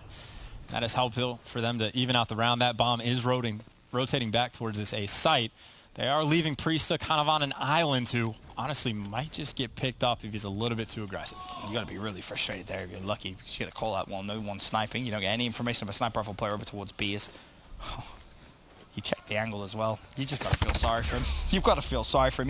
He read the situation but just couldn't find the kill because Method 6 a little slimmer than he may have anticipated. But now 3 versus 2 in favor of 100 Thieves. But the bomb, of course, has been planted. Now you got the 2 players for Heretics trying to go through lobby, go around back. Slasher, though, is one angle covered. 12 seconds left. That bomb does get planted. Now both players coming to backstabs. Octane's going to find one. Does damage with the pistol. Can it get traded? Methodzik able to find one. Metals just shuts him down. That's Vamos Heretics, man. That was one of the most perfect bait and switches. Well, yes. Yes. But whoever was second right there needed to commit. Whoever was second for 100 Thieves, when Octane gets that player one shot, whoever was behind Octane commits and goes for the challenge, but the other guy just didn't. One guy plays passive. See a replay of that? And now we'll get medals. See what happened. Look at this. Look at this. Oh, my Lord. I can't believe I just witnessed that. And again, whoever was second right there, if they fly out and at least kill medals, you make it at least a 1v1 if you get traded out, which Slasher should have the advantage. problem was second was Octane. Because Octane tagged up the first Octane was first. Octane was first with the pistol. He gets dropped. Whoever was second, I'm saying, was the player, whatever it was, that was right off the side with an ICR that slid out and tried to challenge. Right? No. Am I crazy? I'm pretty sure it was I'm crazy. Octane. Are we crazy? No. Well, whatever. Either way. Great clutch by Heretics. Fantastic clutch by Heretics. Now, heading into the next round. Bomb making its way over towards the B site. Kenny's going to have a lot to do here in a brief moment. Octane has been called for reinforcements. Of course, he has the sniper rifle, so look for him to try and get a pick. Almost lined up for a collapse, but it's Kenny that gets first blood onto Journey, so once again, advantage 100 Thieves. We're able to pick the bomb back up, though, and assuming just going right for the plant, that's going to be the case. But still, 5v4 retake coming in from 100 Thieves. You don't have to play over-aggressive, and you'll take the hit marker if you can get it. Methodzik does get traded out. Metals, though, on the flank. It was worth pointing out, Priest is going on a flank of his own, but his teammates are falling. Now, he's got to go fast, and him and Octane meet up, but where are Heretics? They're gone. And, of course, they are going to be looking at this from, well, the wrong side of the bomb. Gotta hit your Metals, shots. though, just shuts him down. Octane for the trade, 20 seconds left, and I like it. Just hop the bomb. Hop the bomb. It's your highest percentage chance of winning the round. Now, for Lucky, is he going to check? He's going to check in time. I don't think he is. I absolutely love that play from Octane. There's certain situations in certain 1v1s where that's the best thing to do. Just hop the bomb and pray for some good timing and a little bit of fortune on your side. Octane making a brilliant decision, and it pays off. Great play, but this is reminiscent of the rounds for 100 Thieves. Like, even when they get first bloods, those rounds just come down to the wire. You get a 3v2 with bomb down, and then Metals just kills 2 of you on the back steps and clutches up. Like, 100 Thieves Search and Destroy can be very stressful. And it takes plays like that from Octane just to keep things even. Yeah, I think the worry there for Heretics was, well, yes, we know he has a sniper rifle, but there's weapons down on the floor. You don't want to challenge him when he's picked up a Maddox or a Sorg or any different type of weapon. And Octane makes the heads-up play. Now, tied 1-1. Priestahh and Abel both sitting at 0-2, as also is Suckery. As this round looks for the first blood to come through from Octane, he was dangerously close to finding a slither of Journey. Now he knows he's there. Journey could be in trouble. Or not, as now Lucky rotates over towards Journey. And it's going to be Lucky's chance to try and spot out Octane or maybe even Slasher. Heretics happy to play the picks game. They have as much map control as they really want. 100 Thieves, though, starting to creep forward. Eventually, Octane connects with the shot. And once again, first blood, 100 Thieves. Can they convert? Kenny, ICR, just gets taken down. Slasher, though, with the technical trade with the nade. Octane doing everything he can just to make sure that things don't get interesting. I mean, getting another pick. The man is 6-1. With the sniper rifle, he's been excellent. Obviously, he goes big the last round for the quick defuse. Now pushing forward. Sucre, 1v3. Sniper rifle in hand. This would be borderline ridiculous. He's been spotted, and he will try and roam off the map quickly, but he has been tagged up. He will fall, round over, advantage 100 Thieves. Octane making things look not even easy. Just making things look like if you're a pro player at a very high level, you can pick up the necessary kills. And that to work for some of the kills. Had to work for a lot of the kills, but hitting some nice shots and hasn't seemed to slow down. I think you said he was something around 6-1. Yes, sir. Sure was. Potentially building some streaks. I think he was 300 some odd points away. And 100 Thieves have now had the advantage at every single round. Sure have. And they're 2-1 up. In this search. Massive for them in the series. There's Octane 275. All he needs. If it ain't broke, don't fix it. Still has the Paladin out. Needs to be careful though as he approaches a different angle this round. And oh, lucky, so unfortunate. And the problem was, I think he was pre-aiming the plant where Octane was. He was a little deeper than he maybe anticipated there. So just a body shot, and well, that hit marker, of course, keeps Octane's streak alive. More importantly for 100 Thieves. Priesta knows a couple players in nearby, but apparently they knew Priesta was there as well. Sucre is just going to have that pre-aim. So 4v4. A lot of time ticking down. Octane, well, he has a Tempest, but I personally wouldn't use it because he's been great with the Paladin. So let him rock, and players have to slide to get out. He is able to spot both of those guys, and well, 100 Thieves doesn't even really need to rotate because they've already got Kenny sitting and waiting over towards B. I was going to say, you got to be brave to push Octane in this form. Sniper rifle. Kenny. He'll find Metals. A nice stun came through there. I believe it was from Slasher, but Kenny gets stunned himself. Slasher should still be there to support, but no. Fantastic does sneak through. Trade, straight out trade comes through. 1v2 now. Sucre all by himself, but 100 Thieves are up there. Octane still alive, and Octane not missing streaks as well. And as good as he's been, it's worth pointing out, he has been hit markered twice. So 2 different opportunities to shut down the streaks. You just got to aim a little bit higher with that sniper rifle, but aim higher, bro. Has the lightning strike. At this rate, I'm assuming he's going to be solid to get the Hellstorm as well. If he doesn't already have it, he's probably going to get another shot at some point. Continuing destruction. Like the way he's adapted a couple of rounds as well. Changing his position, trying to keep Heretics on their toes. But that is a big, big advantage now for 100 Thieves. Is another first blood through for them. So you talk about advantages in rounds for 100 Thieves. They've been damn near perfect off the rip. One mistake cost them early. It's a blemish on their record here for map number 2. As Lucky looking to get a little flamboyant with the sniper rifle himself. Grav Slam comes through. Naval shuts down Method Sick. And, well, another advantage for 100 Thieves. Octane's still looking to get that Hellstorm. Of course, is the bomb carry for the team. So you get the bomb plant. Good for streaks. Should win the round. I'm assuming just going to ping it, make sure bomb's clear. He sees, hey, literally no one's near the bomb site. I will happily take that free Hellstorm. And, well, they have the man advantage, so they don't need to use the streaks. But as long as Octane stays alive, guaranteed round win. And because he gets the information, obviously he can plant totally for free and also know where he planted for. You're not usually going to plant on the edge of the bomb, but you have that advantage now being able to look at it pretty much from anywhere. He has to just take his time to heal up. 2 plays from Heretics stuck. They're going to challenge him, but the support comes through. Octane still hasn't died. Teammates there. This is a phenomenal streak he's been able to go on. Of course, he earns his Hellstorm planting the bomb. 100 Thieves in the driver's seat. Cruise control. I mean, you talk about, like, just confidence right now. He's hopping bombs, sticking ninja diffuses in rough situations. I mean, you think about how poorly that first round went. Completely just fantastic bounce back. And that was even something we mentioned in the comms, right, from the hard point. It's like they found themselves down, but the comms are still good. They don't get down on themselves, and they make the comeback in the hard point. Yep. And it definitely gets chaotic. You have a really tough first round that's reminiscent of Search and Destroy in the past. You bounce back in the best way possible. Of course, you need to thank Octane for making it happen, who is now sniping mid-map.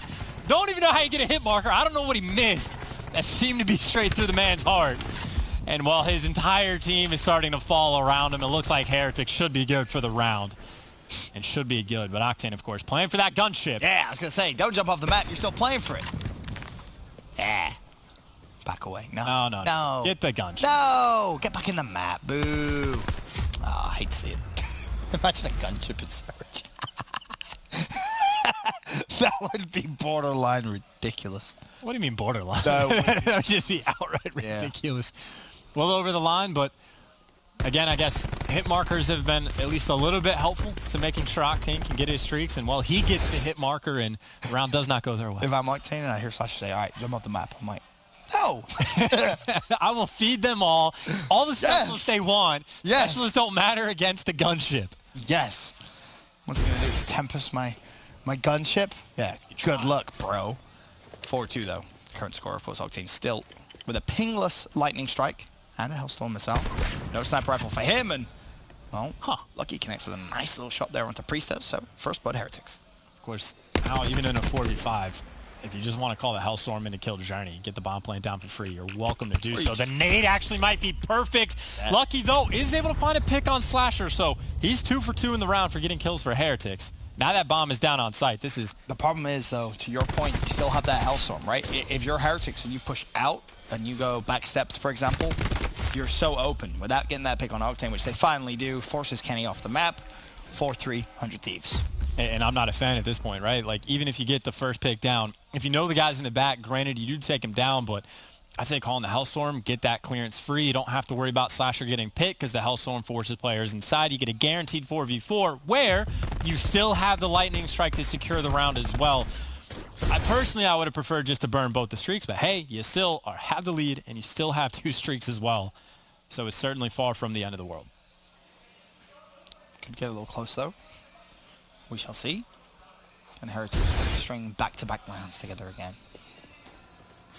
Octane still the play to watch. He put the sniper rifle away last round. He's going to pull it out again this round. Potential for collapse, but Lucky again. First blood. He was definitely not, statistically at least, as impressive as what we've seen from Octane. Of course, he earns the streaks, but Lucky has been great with the sniper rifle in terms of hitting shots, which maybe you shouldn't be able to do so. It's a 4v2 advantage Heretics, and Octane just backing away. Needs a little bit of support, but the bomb's going to go down, and this is a tough spot for 100 Thieves. The aggression from 100 Thieves is helpful. Kenny not able to finish the kill inside a lobby, and that makes this round incredibly difficult. Kenny doing nearly enough to kill a bunch of different players, but always off by a bullet. Octane trying to take a tumble off the map, which Journey finds him towards the end. But Ben, I will say again, even the round they had 2 rounds ago where Priesta gets first blooded by Lucky, Sukari was still a free kill at the back steps if you want to use the Hellstorm. And even if you have to use the Hellstorm and the Lightning to get the round, you would have been up 5-2. And again, that's obviously a perfect scenario. You never know how things are going to go. Or you could still lose a round, like round 1, for example. Very fair. But now you're in a situation where you're tied. You're getting picked apart left and right. Granted, still have the streaks, still in a great spot. But the pressure... It's getting scary, right? Yeah, the pressure is just... It's getting very 100 Thieves-like, I think is the point. As Lucky, again with the sniper rifle, can you find another opening for the squad? Gets the information, though, at least 2 players pushing in. Now you're going to see the Hellstorm, and, well, for Lucky, what's your best guess? Try and push over towards Heretics, force a team kill. Tried it, and elsewhere, Slasher finds 1. So it's a 5 versus 3 now for 100 Thieves. But surely they close out. Now 1v5. Have your Sukri. Adios, mi amigo. You got to get out the map. And beautiful stuff as well. Use the Hellstorm, win the round. Making it look easy is 100 Thieves.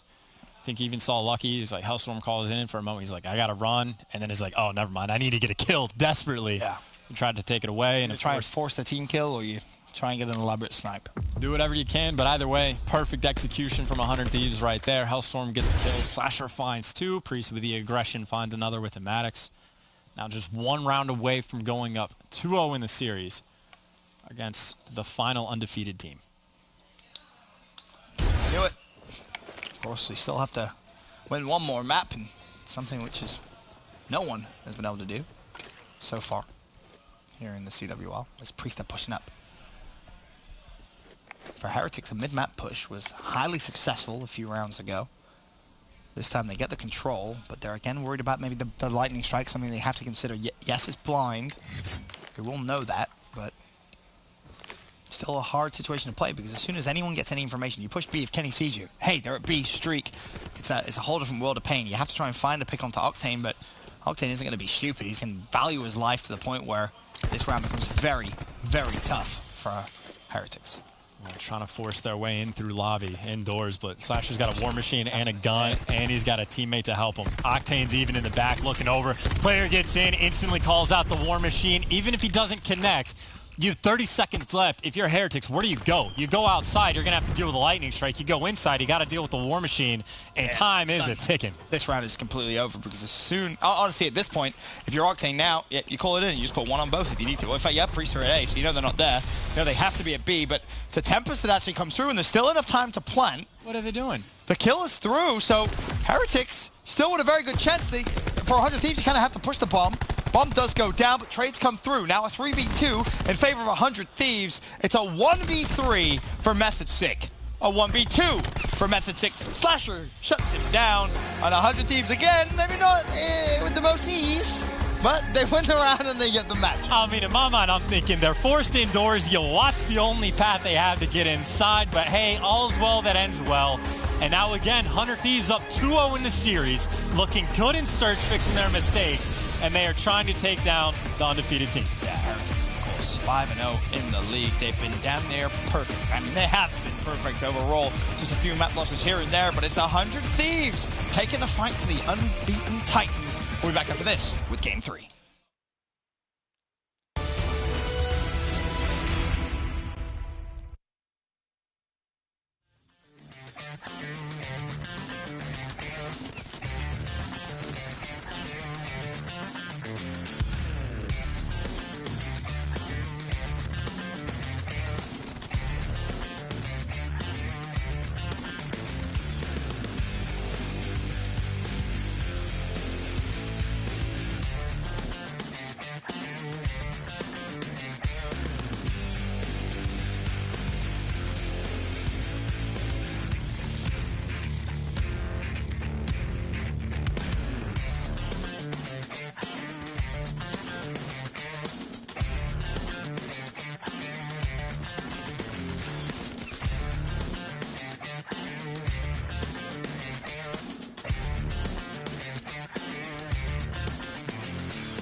It's 100 Thieves currently sitting at 2-0 up against Heretics. The question, can they close it out in 3? Chance, for the most part, Control was a game mode which they kind of rested on as one of the more secure ones. But the last time we saw them play, they dropped that, won everything else, ironically. Is it going to be a 3-0 now? Have they got enough momentum in this series? Like, I'm leaning no. I'm leaning no, not for the 3-0 at the very least. Again, Okay. I still think 100 Thieves obviously has what it takes to win, but their control is still good, but it doesn't seem quite as good as it's been. Any particular reason? I mean, you'd have to mention the substitute would be like that would be the obvious thing, right? Just flipping out a player makes things difficult. Of course, by no means does that mean that like they've fallen off. Just haven't been as dominant as they once were, which maybe not even the substitute. Maybe other teams have caught up. Maybe they're another team to get good at the game mode. But I will say, if Octane keeps playing like Octane's been playing, maybe Heretics just like, what can he do? If finish off at like 12 kills, winning the Tempest one-on-ones, like it can't be easy. The man is doing it all for 100 Thieves right now. It was Priester in game 1 that had a standout performance, but Octane stepped up massively in the search and destroy. Now heading over to the control frequency. Back in Vegas, Heretics was so unbelievably strong at that map, and their split pushing ability was second to none, and it's something which they still do pretty frequently to this day. So watch out for them on this game mode in the future, and more specifically this map and game mode combination. But 100 Thieves, definitely no easy task standing before them as they wait for control frequency to get underway. 100 Thieves have got to be confident. 2-0 up. Be a very Thieves-like thing to do, though, wouldn't it? Go all the way to a game 5? Maybe not anymore. I mean, maybe not, right? Because again, they've been making improvements, and I still think that, like, even that last search and destroy, there have been a ton of rounds, especially so in the past, where they make things interesting. Maybe you want to use the Hellstorm and Lightning Strike a couple rounds earlier, so it gets closer than it needs to be. Like, if Octane doesn't win that 1v1 with the Tempest at the end, maybe it even goes to round 11. But they seem to be making improvements there. Their hardpoint seems to have been massively improved as well. And I don't know, if the vibe of the team is better, which, like, I mean, like, looks like it is, right? That's what I'm saying. If I'm anyone but that man on the team, I'm like looking at high five and be like, thanks for the carry. I appreciate it. Like, that's got to be the nice thing about this roster is you got Priest to drop in 40 some odd kills on a hard point. You have Octane just takes over the games in the search and destroy. Like, that's the type of thing. Like, you can be confident in this roster, right? Like, you would have imagined they would have had that a couple weeks ago, but apparently not. But things seem to be getting better, so I have high expectations for this team, as most people do, going forward. Maybe something that Slasher talked about on Hot Mic with Maven, just saying the dynamic of a couple of the players together just didn't work. No disrespect to any of the players, they're all fantastic, but certain dynamics don't work. And the addition of Priest there, I think we can all agree, has been a massive, massive improvement. And because of that, now they are starting to look more like the 100 Thieves we expected. That's the 100 Thieves which you looked at on paper and went, uh-oh, this is going to be scary. They didn't really have that. There was no fear factor previously when you played against this team, but now they're bringing it back. And here's a look at the leader of the squad, Hardpoint on 1.09. He's been fantastic, but here's a contrast for you. Priest at a 1.3. We talked about him in game 1. He was tremendous. The control, KD, a little bit different there. I mean, again, but you talk about a 1.3 in hardpoint. That's one of the game modes that made the most improvement. He's the obvious answer as to why they're getting better. Oh, yeah. 4-piece breaks a hill, almost gets streaks. Undoubtedly. And then you got guys like Slasher who, I mean, the stats aren't incredible by any means, but solid straight across the board. Like, you don't need Slasher to have Slasher numbers because you have Octane that can put up Octane numbers. Or maybe Kenny, if he starts feeling himself a little more, can start putting up Kenny numbers. Or free, like any of them. Literally all of them. Which must be kind of a weird Except Enable and Search. Must be. That's the one very obvious outlier there. But in Respawn, though, he's been great. He's been great. I mean, the PLQ was great in Search. I'll give him that. But Enable definitely playing a much higher standard than we've seen previously. So credit to him for showing big signs of improvement for the squad. But it must be weird for Slasher. It must be a strange feeling because he's often, you look back at some of the teams he's been on, and he's, I don't want to say had to put up big games, but you kind of get used to it, right? So when you see him have a game which is by no means bad, but just a little slow because there's only so many kills on the map, right? When you see him have one of those games where he's like 25 kills on hardpoint, you're like, you feeling okay? Is everything, you okay? You're doing well? But I mean, with the addition of Priest, you don't need that from him anymore. No, and I really doubt that he cares. Like, I'm not like that. Oh no, he just wants, guy, but he just wants to win. But about the win. It's just a strange feeling. Then, of course, flip side for Heretics. I have no idea what the emotions are of any of the guys. I know mostly positive in this series. They're trying to climb their way back in, and definitely a team you expect is going to be capable of doing so, but obviously they got a long way to go. Yeah. But if there's a team that can do it, you could probably bet he's sizable sum of money that could be Heretics. No one's beat them yet. Is this going to be the first blemish on a perfect record? So I got a question for you, Ben. Oh. Let's pretend that we just didn't watch those 2 maps. Yeah. Fort Worth time, roll the dice. Where does Heretics place? Like, where's their average placing? So if you take a team that, like, at their worst top 12, at their best top 4, where's the average placing for Heretics? Top 6. So what happens if they lose their next 2 series? How much does that change in your mind? I don't think it does. It's still top 6? Yeah, I would still average them out there. I think that's a fair average. I mean, could they go on and win Fort Worth? Maybe. We'll have to wait and see, right? It's very hard until you kind of see the cross-divisional gameplays to really have a good mental idea of where everyone stands. But round number 1 underway, and already it's Heretics with a small advantage, just the 1 life, but they'll take every advantage they can get to try and complete a reverse sweep.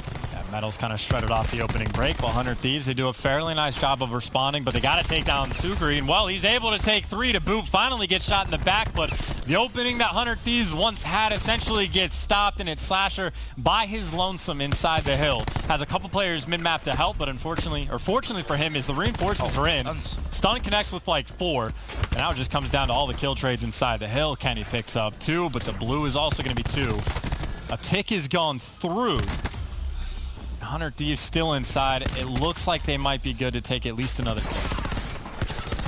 Sliding in, it's Metals. Second tick did go through, but it's currently contested. Priesta with a double, nicely played. Can they secure the final tick? Well, it's one of those where maybe your Heretics, you may just have to give that one up. If they do, a minute added to the clock, 14 lives apiece. Heretics, they have to defend B, and I guess the plus side here, Chance, is there's no ticks currently in there, and the kill feed is all blue. Yeah, Naval trying to be annoying, but he's only able to take down 1. You can already see this, the setup from Heretics. You got 2 players on the top side watching push number 1. You got 2 players stacked up mid-map, which how many options are left? Well, it's Journey watching option number 3.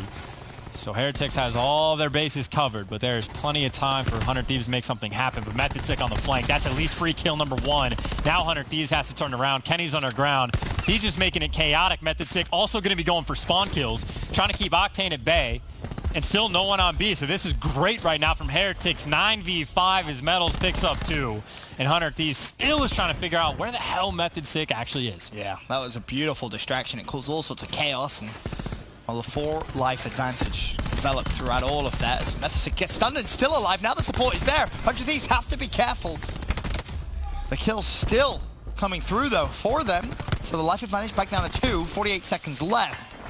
At this point, you can almost forget about the hill. It can just come down to simply winning your gunfights. They want to stop the clock, though. They'll have to try and push forward onto B, and that's the game plan. 4 versus 3. They've done well to try and level it up now. 2 versus 4. Metals will go down. 3 versus 2. Still very possible. Kenny has to heal. Does so. He's tracking back. He's expecting Sucre to be back here, and it's a great read, but he doesn't win the fight. Now Priesta all on his lonesome. The good news is he has a little bit of time to work with. The bad news is he's going to get shot in the side. 100 Thieves making it interesting. I like if Kenny wins that 1v1 on the top side, you get a 2v2 with like 35 seconds. With time. Priest is a mid-map control as well. Like, that's a doable situation, but again, all is well. That ends well, and Heretics do get that first round win on board. Of course, part of the reason was what they were attempting to do inside a ring when Priesta wasn't dropping 3 or 4 of them at a time. They did have a nice opening break, and of course, you even talk about the setup they had. I think once it came down to 50-50 after A got capped, they did a very nice job. Method Sick going on the flank, making plays. Yeah, he really was the key player, the MVP from round 1, that's for sure. Just the chaotic kind of play style, the chaotic push he was able to really cement in that round. For 100 Thieves, they have no idea what hit him. As Method Sick grapples in towards the hill, is he going to find the first? No, he won't. Kenny opens things up as 3 players go down for 100 Thieves. Luckily for them, there is a team kill amidst the chaos. And now you have yourself a 1v1. In ring, Sucre wins it, and the capture can begin. Or can it? As it's contested once again, Method Sick trades. Second player flies in, it's Priesta. Heretics surely now with control. I can't even possibly begin to explain how you manage as a pro to handle and conduct yourself inside of you. Do you slide, you go left, you right, double challenge, peek, slide, punch, pre-fire. What'd you do? It takes incredible decision making, but again, Heretics so far so good. They get the first point very quickly. 4-kill lead, the attack is coming in. 100 Thieves trying to clean house, but that kill feed, literally trade after trade after trade. And Sucre saying, cool guys, I'm over here. Capping. May actually get a tick just all to himself if he stays alive. Teammates are there to support though, and that tick will come in very, very quickly. So at least one invested into B. Slasher weak, has to back away. Hill was contested for a moment before 100 Thieves were able to retake control. Life count, 17-16, advantage Heretics. 2 minutes to play, 2 ticks needed. This is going to be hard. Of course, we saw Heretics defend B valiantly. It came down to essentially a 1v3 at the end. The Heretics try and close this one out, though, on the attacking side. Problem is for 100 Thieves, they had one guy watching mid-map, that was Priesta. So as soon as that's open, you see Heretics putting all the pressure, trying to just kill him. Spawn kill him. Now 100 Thieves has to look mid. They got players there. They got to have players watch the flank. And granted, Priesta spawns behind him, but Priesta's got to deal with 3 players just trying to kill him. I don't even know what Priesta says in the comms, like, help, please, guys, a little bit, help me out, or maybe he'll kill one, his teammates come to reinforce, and they do eventually clear out their base. And meanwhile, of course, they had complete control of B that entire time. So nice job by Priesta, nice job by the rest of the team. It was a good theory there for Heretics in terms of just trying to spawn trap. The problem was Priesta played his life very, very well, kept distance, and also got a pick. And that pick was greatly helpful for 100 Thieves. 12-10, life advantage, 100 Thieves. Heretics looking to push in. Grapple flies up above, and Method 6 drops down, but surely 100 Thieves have done enough this round. It's an 11-5 advantage. Metals does find Priesta, but Heretics down now to their final lives. The important part here is just don't feed streaks. Enable will go down. And speaking of streaks, Kenny, he's relatively close at 305. Teammate in support. Still 9v5, 30 seconds. Heretics, they gotta go. Of course, if Kenny gets another kill, he can always pop the TAC-5 to help with the points, but maybe not necessary to win the round. Hunting down Lucky. Should be a gunfight. He connects and wins, which is the case. 7v3. Heretics giving it one last-ditch effort, but they're getting picked apart. Feed him. Feeding Kenny. And honestly, 100 Thieves, do everything you can to feed this kill to Kenny. I mean, if you want. You don't have to, because he's got the TAC-5, but maybe an extra opportunity there. But either way, get the round win on board. 2 defensive round wins in a row. Nice bounce back from 100 Thieves. Yep. Now you will definitely see that TAC-5 boost come through. I guess the bigger question is, what else do you have here from both of our 2 teams that you can invest here into this next round? And you know, I wonder, if instead of Heretics trying to have 3 players turn and spawn kill Priesta, if they leave one guy, like the guy that's like on outskirts, deal with Priesta and spawn to spawn kill, have the other 2 guys go on the flank and then try to get the full pinch, it still would have just been gunfight on gunfight, and I think 100 Thieves, like, they would have responded to it well. Like, it comes down to 1v1s, but always interesting decisions that have to be made in control, and obviously 100 Thieves, well, come out on top just once. 5 points away, by the way. Kenny, I was saying. 5 points. All you have to do is put shots into someone and have a teammate clean them out. As a team kill comes through, Enable must have accidentally strafed in front of the ICR of Octane, but Grav Slam also invested. Kenny did get his lightning as he scurries away, trying to stay alive. He will fall, so just the 1 streak for him. Meanwhile, Priesta is capping B. Probably just going to push past, look for kills, because he is getting hunted. Of course, right now for 100 Thieves, you can use the Lightning Strike to help clear out B, maybe to try to force an offensive round win, and well, that's where they're pouring all the pressure. Got a couple bodies in the hill. They do have to worry about top mid, but Slasher, of course, in the bottom to be helping him out. Has a gunfight right in front of him. Metals with the SOG helps out with that, plus he had extra health. Now you just got 100 Thieves throwing bodies at the hill. Got to make the gunfights work, and Method 6, yeah, he has the grab. Enough players in front. There's going to be 3 there. Lucky gets 1, so he only picks up 2, and 100 Thieves try to force it over towards B, but they are just getting cleared out. I guess your saving grace is you don't no longer have the grab slam for A, and the War Machine is out. One with Flak, or they did, wasn't really much effect.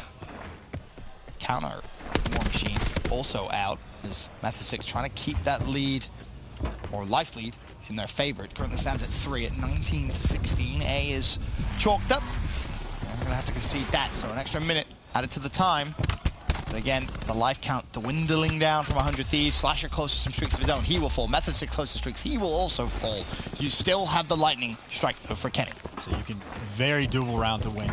Even if you're down by, well, a couple lives that have all of a sudden turned down to just 1. If I'm 100 Thieves, I think I might try to force this one in. You got a lot of control mid-map. They all got to come down one side. You call on the Lightning Strike to, well, force them back if not killed them. Doesn't kill any teammates, which is fantastic. Couple bodies in the hill. One tick is already through. You got mid-map covered in Priesta. Now you just got to worry about the angles, but you've got some amazing AR players on one side. Priesta does fall mid-map, and the contest is coming in. The Tempest, though, trying to stop Metals, who slides off the map ball, down Method Sick for the beatdown. All of a sudden, a 1v1 inside the hill, and Abel doing what he can. Halfway to their final tick, and they got a 9v7. And that final tick will be decapped, 8-7. Still 100 Thieves with the advantage, and plenty of time. Slasher, if that nade ends up killing you, well, he somehow survives, but definitely not the greatest nade. That did not go to plan. Still plenty of time, though, for 100 Thieves. That's the point. 55 seconds, but it's a tied game. They only need one tick, and is this going to be the pressure that forces Heretics over towards the B hill? 2 plays from 100 Thieves. Looking to try and just end it here. Finally contested, but it's back and forth. Slashing from mid-map, he finds one. Traded, it was Journey behind him. Journey with 2. Journey looking for one more. No support, but it is contested still. How much time can you buy your medals in this 2v2? Both players from Heretics are there. Stun available for Enable. They're playing a little passive as well, but now you have to stun out. You got a free kill potentially right in front of you. Enable's going to go for it. All of a sudden, the 1v2. Enable doesn't finish the kill. Method slides out, destroys Enable. Kenny sliding in for the 1v1. Oh, he spots him. This is surely going to go to Heretics, and it does. They play the 2v2. The forced trade for medals was enough to see the 1v1. And then just Jiggle Pete, get the information, win the gunfight. I don't know what it is. I don't know if that's Hunter. Like, it could just very well be Heretics making the big plays, but it seemed like just aggression, just committal from 100 Thieves. Just fight him. Like, you get the 2v1, just keep surging. But I don't know. It not necessarily poorly played. Like, you stun the guy out. You have to challenge him. If you're Enable, as soon as you get the stun, you challenge him. You win the fight. 2v1. The problem is you're weak. The only thing you can say is you need Kenny to trade that kill quicker. I don't know. It seems like 100 Thieves, even from the time they called in Lightning, did so many things right just for Methods to clutch a 1v2. That's tough to deal with, but of course on the flip side, hey, vamos. Now you're going over towards B. Method Sick, well, does get taken down by Octane, and 100 Thieves get clearance on quite a few of the kills. They take down Metals as well. So they stop that initial push, and, well, no ticks coming through for Heretics over by B. Nothing yet. Only thing that's developed really is a 4 life advantage for 100 Thieves after the opening gunfights. Looks like the pressure is going to come over towards Ring. It's Heretics with the advantage in the map. And this is where all of a sudden you may start thinking, bringing up the specialist conversation, who's close to what, but 100 Thieves, they're spawn trapping Heretics. They can't get out of their base. They're trying desperately, but just a wall of red shutting them down every single time they try and leave their base. Finally, a presence over towards B. That's shut down, though. And such a big life advantage now, Chance. This is a round which is almost impossible to throw away. One of the best ways to not get clutched 1v2 is to murder the opponent relentlessly inside of their base. So not a bad strategy. It'll help, and while the kill feed at least mostly red, if not all the way. You got a player for Heretics over towards B, but I mean 21 v 12. 100 Thieves, probably feeling pretty good to win this round. Probably. Oh, dear God. It would be a monumental collapse if they weren't. The life advantage at 8. 20 seconds on the clock. But if your 100 Thieves don't even challenge B, you can chalk that up. That's absolutely fine. Trap them in. Try and cover as many different lanes as possible. You just can't feed silly kills. And the problem is if you do feed silly kills, well, there comes a point in the game where maybe Heretics want to invest some specialists as kills traded back and forth. Finally, the push comes through for A. 3 dead. Kenny's still in ring, though. He will drop 14-18, and Heretics, they're capping A. They're going to force 100 Thieves to maybe invest specialists they don't want to, and what is maybe the grab slam. What was an easy round, all of a sudden maybe not so easy. A war machine now. It's a 4 versus 11. But what else can you get 100 Thieves to invest into this round? You got the TAC 5. You're throwing nades out. You're trying to get inside. It looks like the damage is done. 100 Thieves is able to get the round win, but maybe not a situation that Heretics is too mad at. You're down by a ton of lives for a long time. You get rid of the TAC 5, the Vision Pulse, the Graph Slam. Get rid of a lot. Just about everything. And I don't know if it was necessary. It was necessary in terms of if you lose the round, you lose the game. But that seems like quite a bit from 100 Thieves, and well, we'll see if they can pull something out on offense now. Just the question is, who else is close to one? Slasher was working over towards another War Machine. On the flip side for Heretics, I mean, if they've essentially won the specialist race to around 5, that's a massive advantage. I mean, from the side of Heretics, from the amount of you just got spawn killed, that round went. Yeah, they do. At that halfway point, as good as it possibly could. That's just, that's beautiful bait, really. You're going to get another Grab Slam. You already have a Tempest, and you have a Tech 5 boost. On the flip side, you're going to get a War Machine. Advantage Heretics. I mean, to be fair, Tempests aren't as good as they used to be if you use them right. I mean, sure. It's not a great situation over for 100 Thieves for how much they had to use, but the good news for them is, well, they're inside the hill with the Tempest. Slasher actually with the nade, though, was able to take one down, so all of a sudden, Tempest gone, so you get rid of one. You're inside the point. Your teammates are picking up kills. You're up by 5. Make it 6, and the point is yours. Oh. So just like that, you get the War Machine. The Tempest is gone. The TAC 5's gone. Ben, now in a great spot. So, yeah, about the advantage they had. Yeah, no, okay. Yeah, so it worked out pretty well. Yeah.